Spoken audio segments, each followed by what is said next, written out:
I'm going to play you 3 pairs of clips. Then we're going to do a little quiz. Butt plug. Oh, that's funny. You're not in on butt plug being funny, though, I think, though. Because we're a newscaster, you don't even know that that's funny.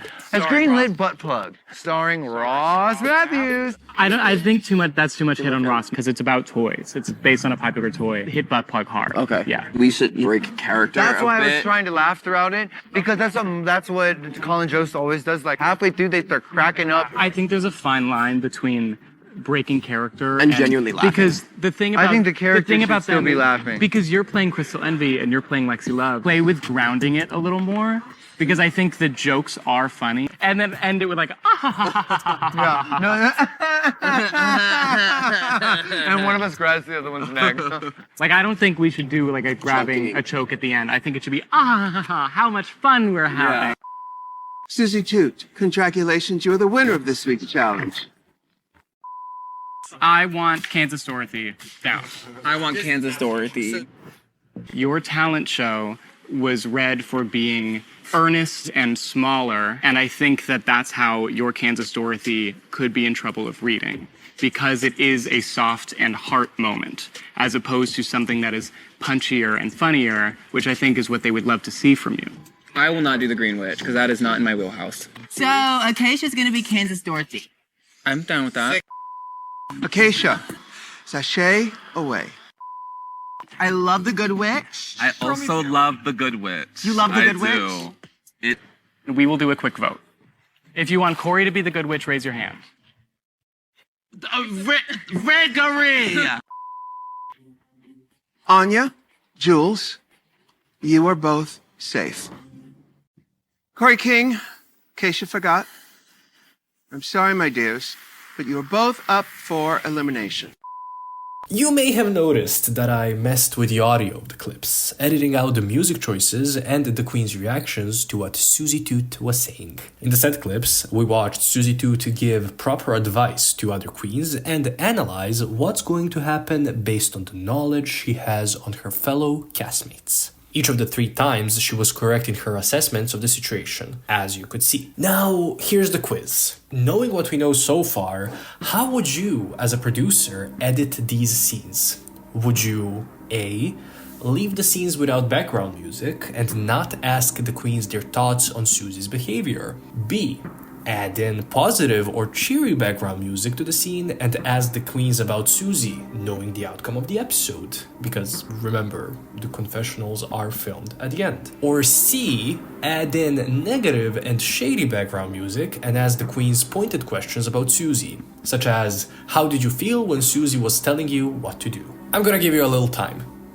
Okay, time's up. If your answer is anything but C, congratulations! You are not Drag Race's next producer superstar, but you can find solace in not making a living on villainizing people on Drag Race. Let's watch the 3 pairs of clips in full now, with the background music and the queen's reactions playing. Butt plug.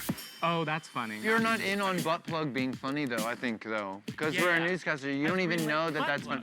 It's greenlit butt plug, starring Ross Matthews. I think that's too much hit on Ross because it's about toys. It's based on a popular toy. Hit butt plug hard. Okay. Yeah. As we're progressing, Suzie is shutting down every single idea I have. We should break character That's a why I bit. was trying to laugh throughout it, because that's what Colin Jost always does. Like, halfway through, they start cracking up. I think there's a fine line between breaking character And genuinely laughing. Because the thing about I think the character thing should about still them, be laughing. because you're playing Crystal Envy and you're playing Lexi Love. Play with grounding it a little more because I think the jokes are funny. Every suggestion I have for anchor characters, no, XYZ, that's bad. And then end it with like, And one of us grabs the other one's neck.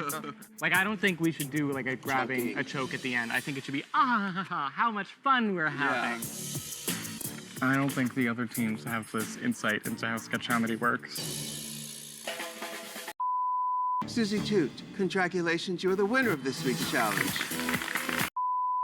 I want Kansas Dorothy down. I want Kansas Dorothy. Kansas Dorothy is my girl. I've been waiting for a ballad moment, and I'm excited to show off my singing capabilities once again. Your talent show was read for being earnest and smaller, and I think that that's how your Kansas Dorothy could be in trouble of reading, because it is a soft and heart moment, as opposed to something that is punchier and funnier, which I think is what they would love to see from you. All she's doing is putting me down, and that's just pissing me off. I will not do the Green Witch, because that is not in my wheelhouse. Suzie, I see you, bitch. Very strategic of you. The role of Green Witch is older theater Broadway girl. Susie's like a fucking 98-year-old washed up theater nerd. That's literally your brand. But Acacia, you really haven't really had your time to shine yet. Right, and you got to pick for the news thing. You got to be your ideal pick for Rhonda. Suzie got her way the last time, so I don't think Suzie should get her way this time. She should let someone else have it. I thought you were so congenial. So Acacia's gonna be Kansas Dorothy. I'm down with that. Does everyone agree? Do you agree? I mean, I don't. Oh. Green Witch, Kansas Dorothy. Fuck it. Done. I'm the Green Witch. Acacia, now, sashay away. I love the Good Witch. I also love the Good Witch. You love the Good I do. It is a role about having big breasts and a big ass. And RuPaul has complimented my physique.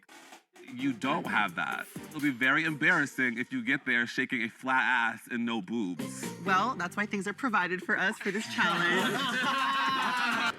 We will do a quick vote. If you want Kori to be the Good Witch, raise your hand. Gregory! I want Kori to be the Good Witch. That's just strategy, though. You don't know me. Susie's a secret villain because she low-key plays mind games. She voted for Kori because I don't think she was expecting me to do better in Snatch Game than she did. I'm the Good Witch. Thank you so much. Fine, I guess I'll be the monkey. Anya, Jules, you are both safe. Sam Star, congratulations. You are the winner of this week's challenge. Kori King, Acacia Forgot. I'm sorry, my dears, but you are both up for elimination. It is very clear what the show is trying to do.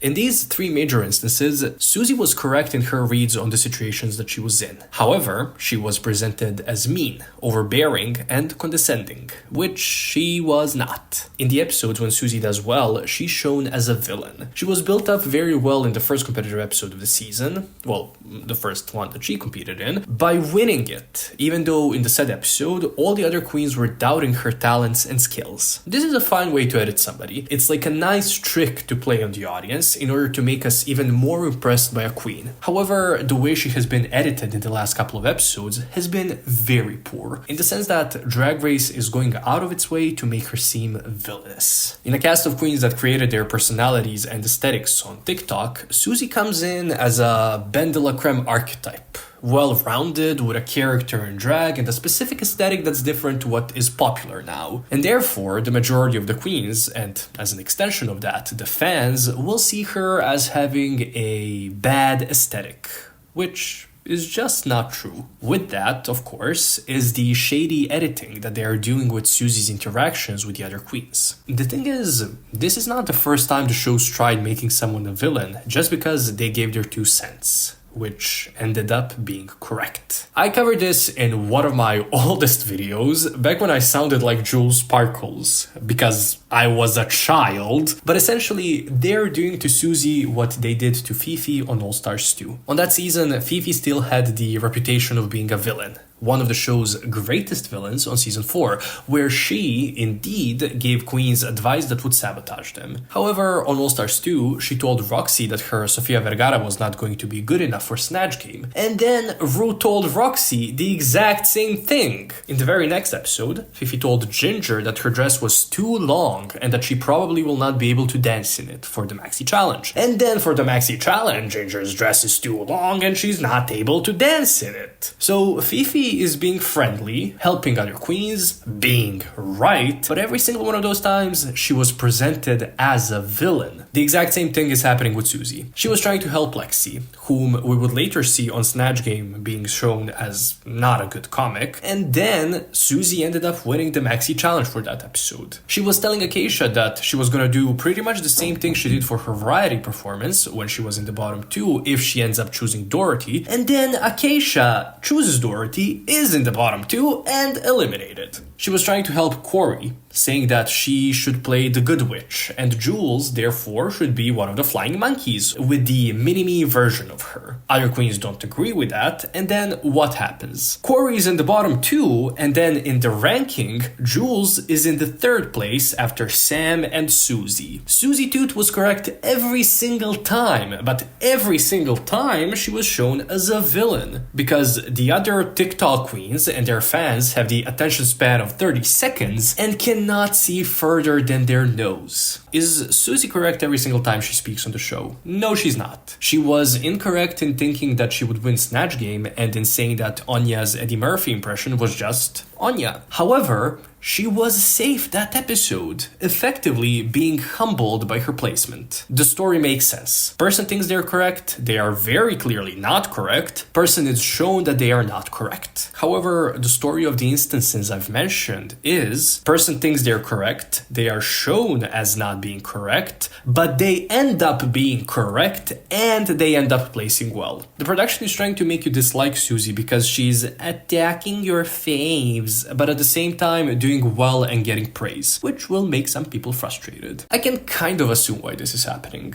On one hand, it probably has to do with the outcome of the season. A queen they know will be liked by the kids, who are the easiest to manipulate with these production tricks, will probably beat Suzie in a bottom two lip sync before the finale. Or in the finale itself, she will go up against her and eliminate her. I would assume it's the former, because they will probably want to stack the finale with 3 or 4 queens that they will force the audience to like, or that at least the audience responds to the most, in order to get as much exposure as possible. Like I've said, this is not the first time Drag Race has done this sort of a thing. In most single-digit seasons, Drag Race loved giving villain edits to queens of color, with the worst example of this happening with Jasmine Masters and Kennedy Davenport on season 7. After heavy criticism from the audience and the queens themselves, Drag Race has thankfully stopped villainizing groups of queens that, to a racist USA, would be an easy target to hate. However, now they've gone in a different direction, showing most black